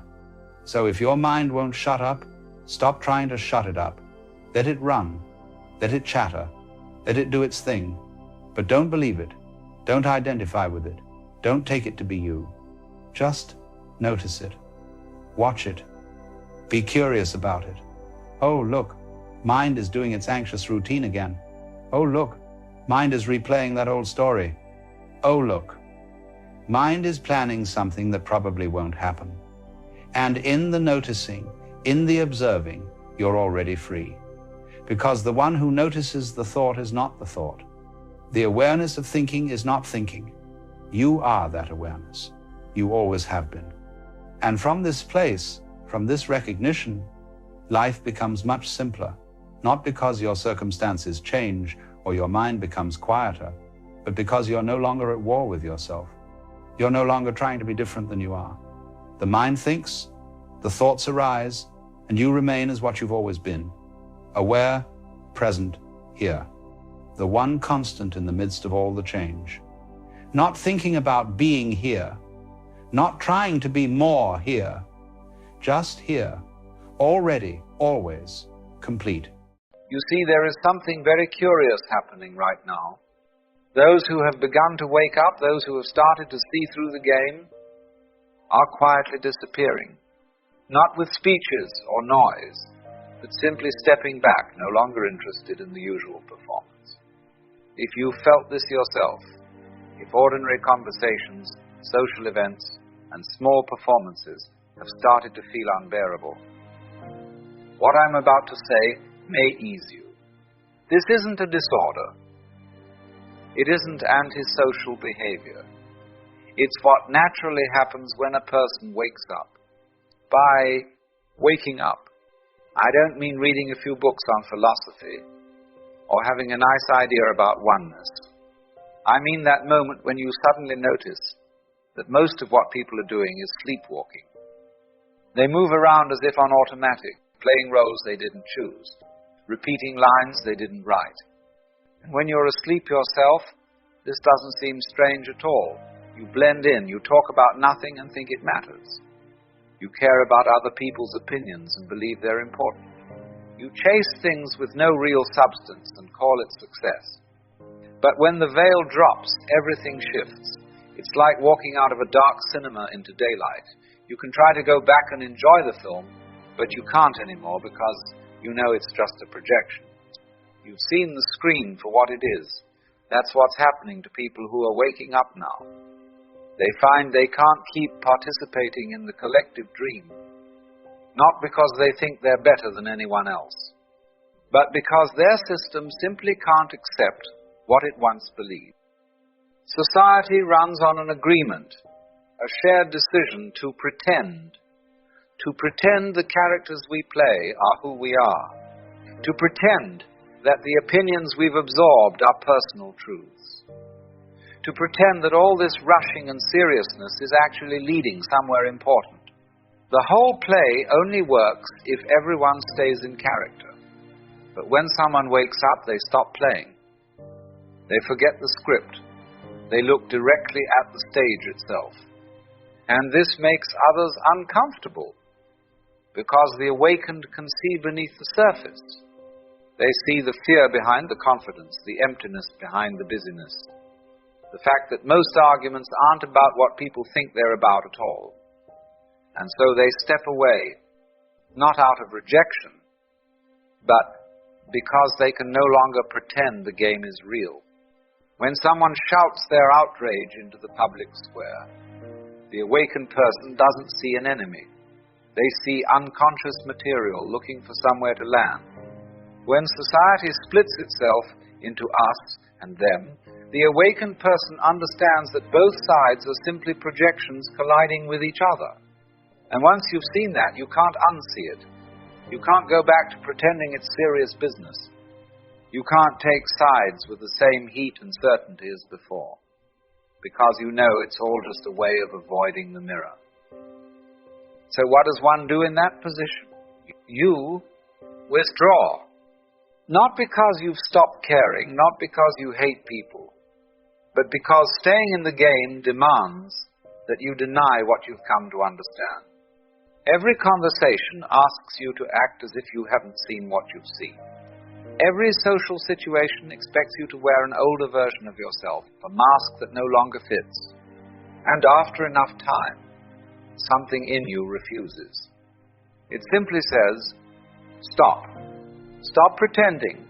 Stop shrinking yourself just to keep up the act. Go where you can actually breathe.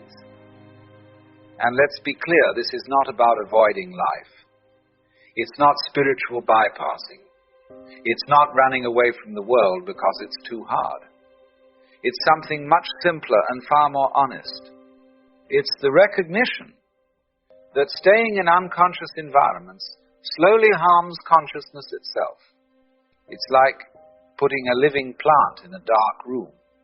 It might survive for a while, but eventually it withers. Being surrounded by people who are asleep isn't just uncomfortable, it's draining. You spend an enormous amount of energy holding your center while everything around you pulls you off balance. You filter out projections, resist getting swept into emotional currents, and keep your awareness clear while others drift in fog. And no one sees the work you're doing because it's invisible, but it's real, and it costs you energy. Eventually, you realize you're spending all your strength just trying to stay awake in places that keep pulling you back to sleep. And that's when the choice appears. You choose consciousness over belonging, truth over approval, your own clarity over the comfort of being accepted by those who can't yet see what you see. That's when the disappearing begins. The first thing to go is the noise. Social media, for example, becomes unbearable because you can feel its nature. It's a machine built to keep people unconscious. Scrolling, judging, comparing, getting outraged, getting distracted. If you're awake, it's like standing in a river of sewage. So, you stop. You log out, you delete the apps, you stop feeding the machine. And without anyone noticing, hours of your life quietly return to you. Then you start leaving social circles, not with resentment, not with grand announcements. You simply stop showing up. Because you begin to see that most social spaces are stages. People are performing their lives, performing success, performing confidence, performing happiness, performing their opinions, and you can no longer play that part. Your real self has emerged, and it has no interest in putting on a mask. Then you leave certain relationships, not because you suddenly stopped caring about people, but because many of those bonds were built on a version of you that no longer exists. The sleeping version. Once you've woken up, you find there's no shared language anymore. You're no longer living in the same world. They're still speaking from inside the dream, and you're no longer in it. Then comes the career. That's often the hardest part. Because society has tied identity to work so tightly that leaving a job can feel like leaving yourself. But when you awaken, something changes. You can't play along with a system you can see through. You can't pretend to care about things that don't matter to you anymore. You can't sell your energy to roles that require you to stay unconscious. So, you leave. Sometimes suddenly, sometimes slowly, but you do leave. Because to stay would mean to slowly suffocate the very awareness you fought to bring into being. Now, here's the part most people misunderstand. They think disappearing from the noise means you'll end up isolated, lonely, depressed. But for someone who's awake, the opposite happens. In solitude, the loneliness ends. Because loneliness isn't about being without people, it's about being unseen among them. Aloneness is different. Aloneness is clarity. It's the space where you no longer have to twist yourself into a shape that fits.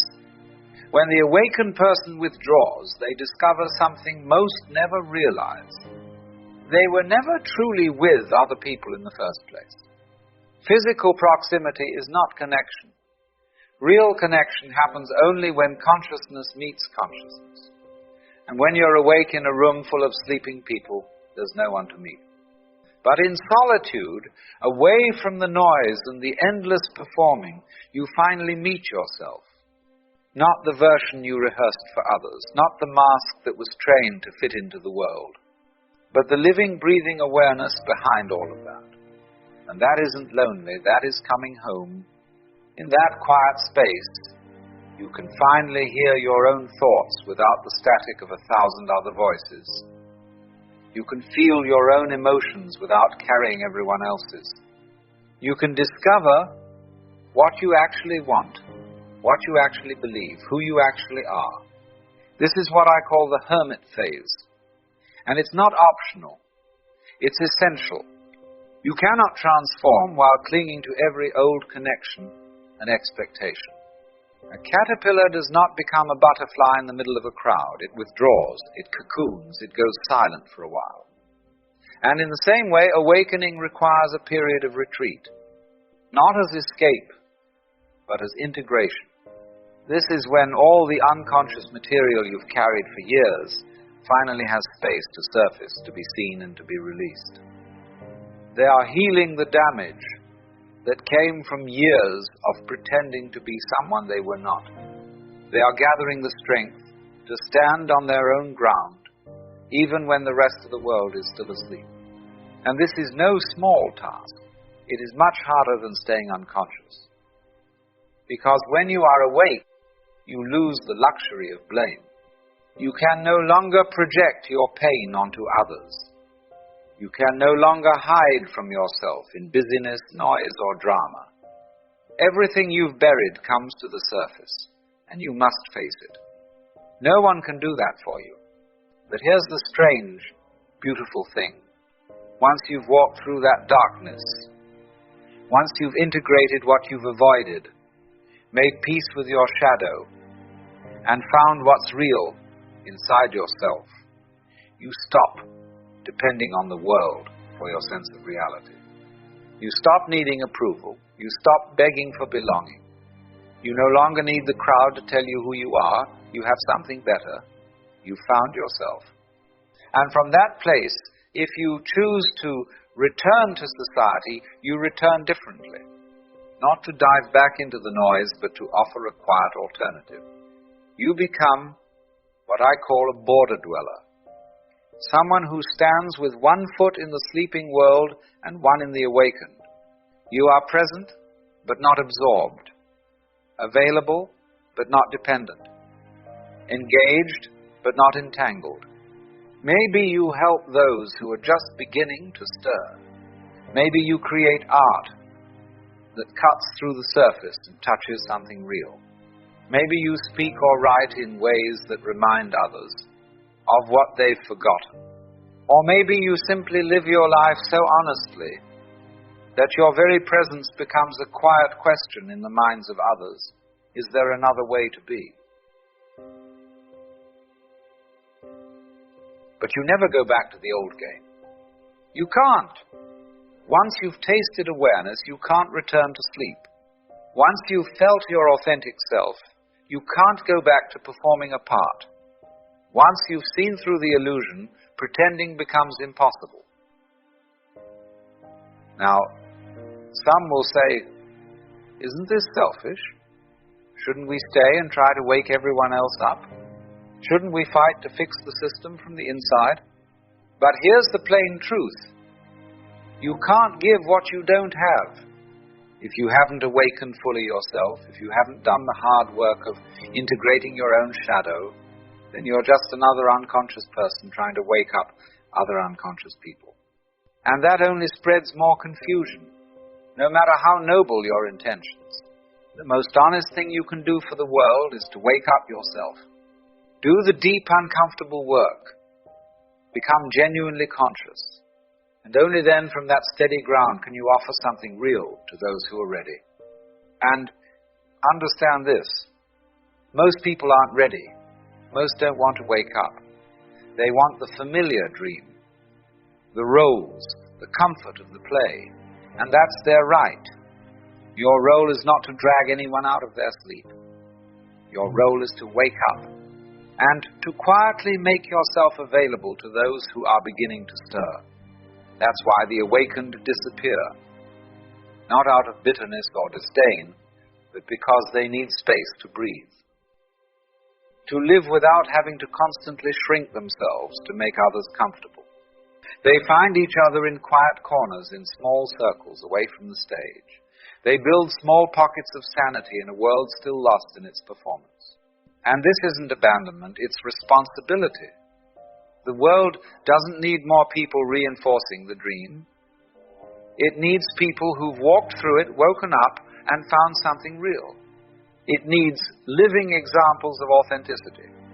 So if you feel the pull to disappear, if the noise, the games, and the performances no longer hold your attention, if you can no longer find yourself in the crowd, then listen to that pull. That is not weakness. That is your soul asking for space to grow. Do not resist it. Do not feel guilty. Do not force yourself to stay where you no longer belong. Withdraw. Rest. Be alone without apology. This is not permanent. You will return, but when you do, you won't be the same. You will return whole, clear, real. Someone who can offer consciousness instead of more performance. Use that solitude wisely. Do the work. Face your own darkness. Find what's real inside you. Because what the world actually needs is not more noise, not more preaching, not more performance, but people who have actually awakened. The spiritually awake are disappearing because they must. Because consciousness cannot deepen in places built to keep people asleep. Because authenticity cannot survive in constant performance. Because truth can't be found in collective lies. So if you are one of them, let yourself go. Withdraw without shame. Disappear without apology. Stand alone without feeling alone. Trust that this is an old pattern, older than any religion or philosophy. The way every human being who has ever awakened has walked. The caterpillar must dissolve before it can fly. The seed must break before it becomes the tree. And the awakened person must step away from the crowd before they can offer something real to it. This is not the end. It's the beginning. The beginning of consciousness that isn't borrowed from anyone else. The beginning of life lived from the center rather than from the script. And though the world may not understand it yet, it will. When it begins to stir, and when it does, people like you will already be there. Not as saviors, not as saints, but as quiet beacons. Pioneers. Carriers of something real. And that is enough.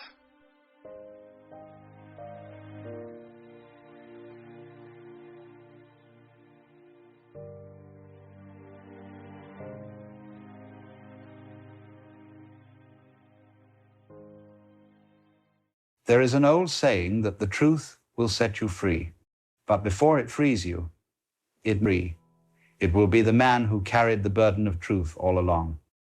Have you ever looked back at your childhood and wondered why you were so different from the other children around you? Perhaps you felt things more deeply. Perhaps you saw things others didn't see. Perhaps you carried questions that none of your playmates seemed to ask. And perhaps you thought something was wrong with you, that you were broken somehow, that you didn't fit the mold everyone else seemed to slip into so easily. But what if I told you that those very things you thought made you strange were actually signs? Signs that you were already waking up to something bigger, something the world around you hadn't quite noticed yet. Signs that your consciousness was already stretching beyond the usual boundaries, like a seed cracking open beneath the soil, long before anyone sees the green shoot above ground. Let me share with you 5 signs from childhood that might prove you are already on this path, already sensing the music that most people never hear. The first sign is that you felt everything too deeply. Were you the child who cried when you saw a dead bird on the sidewalk? The one who couldn't watch certain movies because the sadness stayed with you for days? The one who felt the mood of a room the moment you walked into it, like stepping into water and knowing instantly whether it's warm or cold? Other children seemed to bounce along. They laughed, they played, they moved on. But you absorbed everything. A harsh word from a teacher didn't just sting for a moment. It lived in you. You replayed it. You felt it in your chest like a weight. When your parents argued, even if they thought you were asleep, you felt the tension, like a vibration in the air. You couldn't explain it. You just knew. This wasn't weakness, though everyone might have told you to toughen up, to stop being so sensitive. This was actually your antenna, your instrument for picking up signals that others missed. The awakened soul doesn't have thick walls. It has thin membranes. And yes, this means you feel the pain more acutely, but it also means you feel the beauty more acutely. You feel the truth more acutely. Most people go through life with their receivers turned down low. They have to, otherwise the noise would overwhelm them.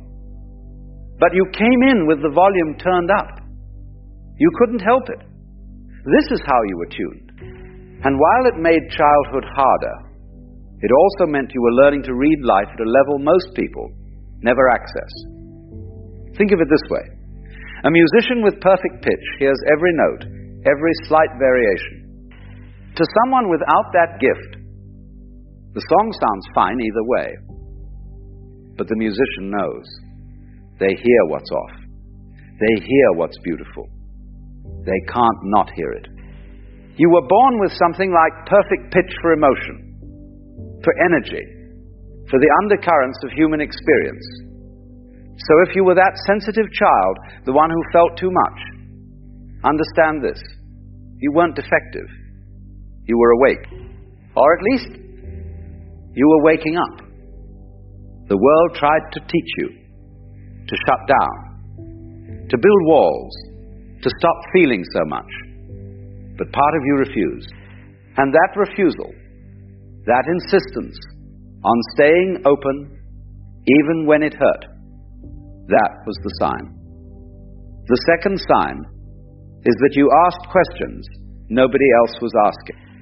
Do you remember sitting in church or at the dinner table or in school and suddenly thinking, but why? Why are we doing it this way? Who decided this? What if we're wrong? Maybe you asked these questions out loud and got uncomfortable looks.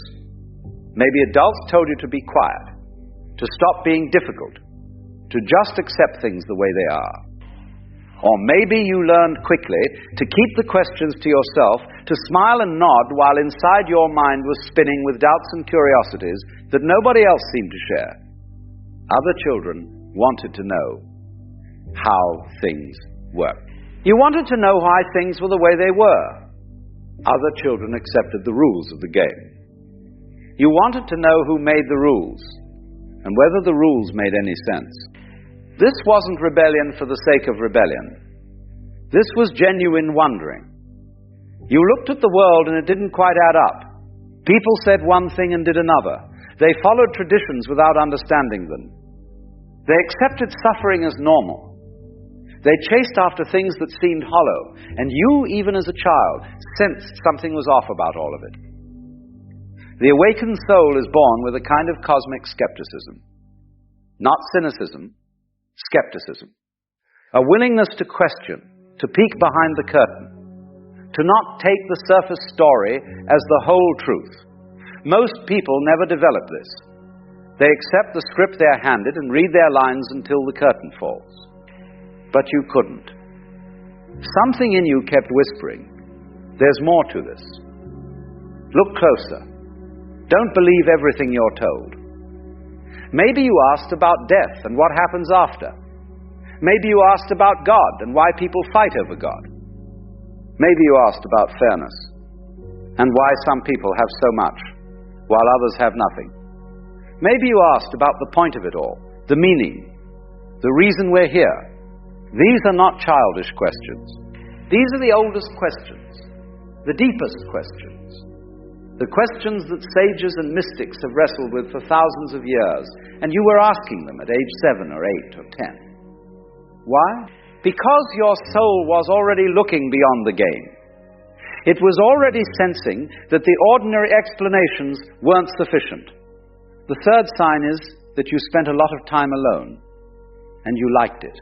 Were you the child who wandered off to sit under a tree while the other kids played tag? The one who could spend hours in your room with your books or your drawings, or just your thoughts? The one who didn't always need friends around, who sometimes preferred the quiet company of yourself. It's not that you were antisocial. You could play with others, you could laugh and run and be part of the group. But something in you also craved solitude. You needed it the way you needed sleep. Too much time with people drained you. Too much noise, too much talking, too much surface chatter, and you started to feel lost, scattered, like you were forgetting something important. Other children seemed to fear being alone. They needed the group. They needed the validation, the distraction, the constant stimulation. But you went inward. You found something there in the silence that the noise couldn't give you. Perhaps you called it imagination.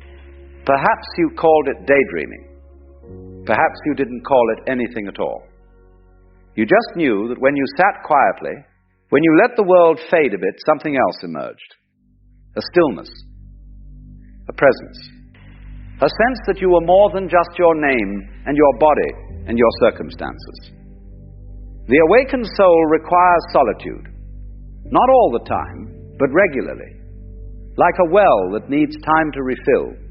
You were already practicing this as a child, though nobody taught you. You were already learning to listen to the voice that doesn't shout, the voice that only speaks when everything else gets quiet. People might have worried about you. They might have said you were too introverted, too withdrawn, too much in your own world. But you weren't lost in your own world. You were found there.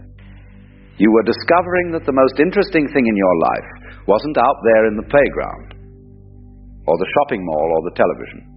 It was in here, in the vast interior space of your own awareness. This is what meditation masters spend years trying to teach. The art of being alone without being lonely. The art of sitting still without getting bored. The art of finding richness in silence.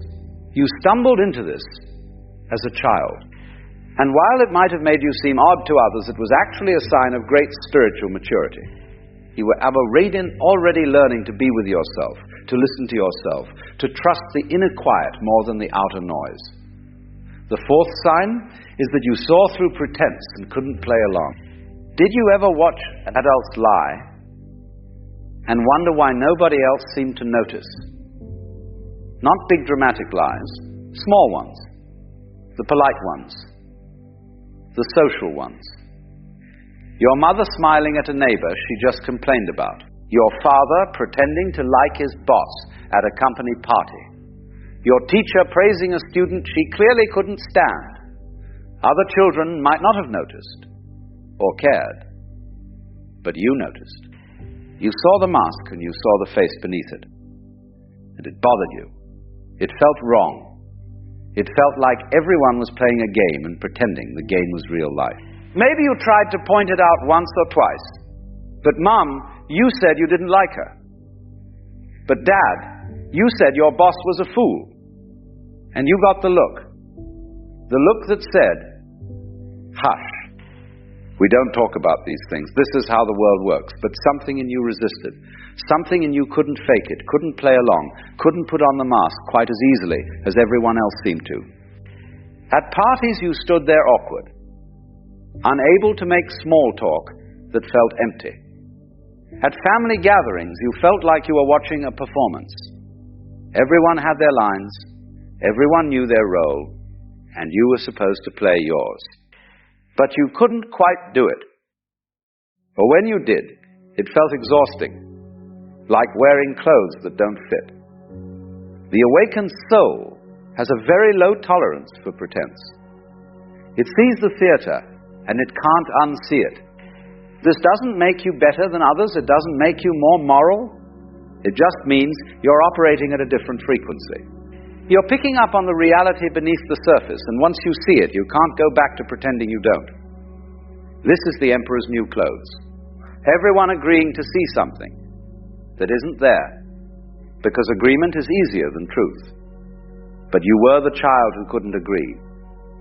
Not because you wanted to be difficult, but because your eyes worked differently. You saw what was actually there, and what was actually there was often quite different from what people said was there. As you grew older, you probably learned to navigate this better. You learned to play the game when necessary, to smile and nod, to keep your observations to yourself. But you never forgot. You never stopped seeing. And that seeing, that inability to be fully fooled by the surface story, that was a sign of your awakening. The fifth sign is that you felt homesick for a place you'd never been. This is perhaps the strangest sign, and yet many awakened souls will recognize it immediately. Did you ever feel as a child a kind of longing, not for something specific, not for a toy or a trip or a person, but for something you couldn't name? A feeling that you were far from home, even when you were sitting in your own house. A feeling that you belonged somewhere else, somewhere you couldn't quite remember or describe. Some children feel this as a sadness. Others feel it as a restlessness. A sense that this world, this life, this ordinary existence isn't quite right. Not wrong exactly, just not complete. Like you're waiting for something. Like you're supposed to be somewhere else, doing something else, being something else. You might have looked at the stars and felt it. You might have sat by water and felt it. You might have been in a crowd and suddenly felt it wash over you. This ache, this strange nostalgia for something you've never experienced, at least not in this life. The truth is, the awakened soul remembers. Not consciously, perhaps. Not in words or images. But somewhere deep down, it remembers that it is not merely this body, this name, this story. It remembers that it came from something bigger, something infinite, something that this ordinary life only hints at. And so there is always this faint homesickness, this longing to return to the source, to remember fully, to wake up completely. Other children don't feel this because they are not yet sensing the gap between what they are and what they appear to be. They take the world at face value. They accept that this is it, this is life, and they settle into it. But you couldn't settle. Not completely. Something in you remained unsettled, remained awake, remained aware that there is more. This is not depression, though it can be mistaken for it. This is spiritual memory, the soul remembering itself. And if you felt this as a child, that strange homesickness for nowhere in particular, that longing for something you couldn't name, then you were already waking up, already sensing that life is more than meets the eye, already knowing in some wordless way that you are not just a person living a life, you are consciousness itself, briefly wearing the costume of a person. So what does it all mean? Here we are. 5 signs. Feeling too deeply. Asking impossible questions. Needing solitude. Seeing through the masks. Longing for home. If even 1 or 2 of these resonated with your childhood, chances are you were already an awakened soul, or at least a soul in the process of awakening. But what does this mean for you now?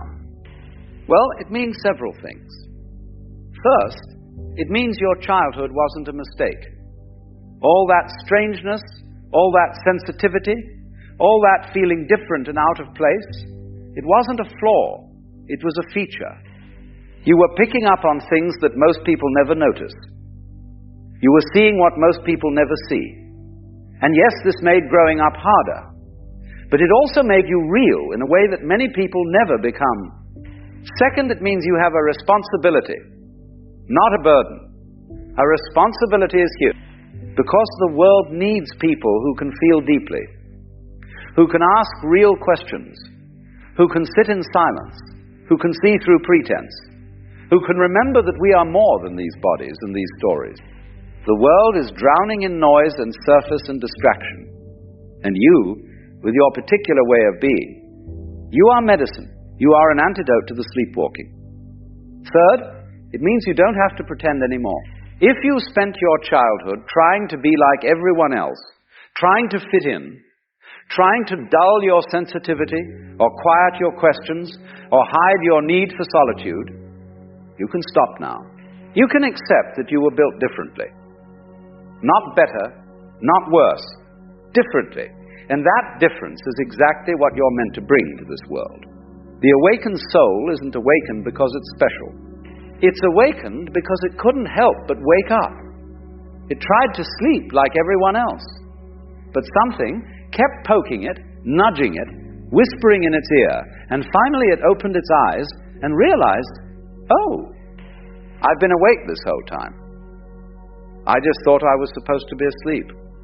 If you were that child, the one who felt too much, asked too much, needed quiet too much, saw too much, longed too much, then you were already awake. Perhaps you didn't know what to call it. Perhaps you tried to ignore it, or suppress it, or make it go away. But it didn't go away, did it? Because it's not something you can get rid of. It's what you are. And now, looking back, you can see that those signs were not problems to be solved. They were invitations. Invitations to trust your own experience, to honor your own awareness, to stop pretending you're something you're not. The meaning of life is just to be alive. It is so plain, and so obvious, and so simple. Yet everybody rushes around in a great panic as if it were necessary to achieve something beyond themselves. But the awakened soul knows this already. Even as a child it knew. It didn't need to be taught. It just knew, somewhere deep down, that the point isn't to get somewhere else or become someone else. The point is to be here, to be awake, to be present to this strange and beautiful and terrible and miraculous fact of existence. So if these signs are yours, if you recognize yourself in these patterns, then welcome. Welcome to a life of being more awake than the culture around you generally prefers. Welcome to a life of seeing what others miss and feeling what others avoid. Welcome to a life of asking questions that don't have easy answers and finding comfort in silence when everyone else is shouting. You are not broken. You never were. You were just awake in a world that's mostly asleep. And the world needs you to stay awake, not to judge those who are sleeping, not to feel superior or separate, but simply to be what you are. To be the one who feels, who questions, who sits quietly, who sees clearly, who remembers home. That's what an awakened soul does. It doesn't try to wake anyone up by force. It just lives awake. And in doing so, it gives permission to others to wake up too. Simply by being itself. Simply by refusing to pretend. Simply by staying open when everything else is closing down. You've been doing this since you were a child. You just didn't have the words for it. Now you do. Now you can look back and see that your strange childhood wasn't a mistake. It was the beginning of something. And that something is still unfolding, still growing.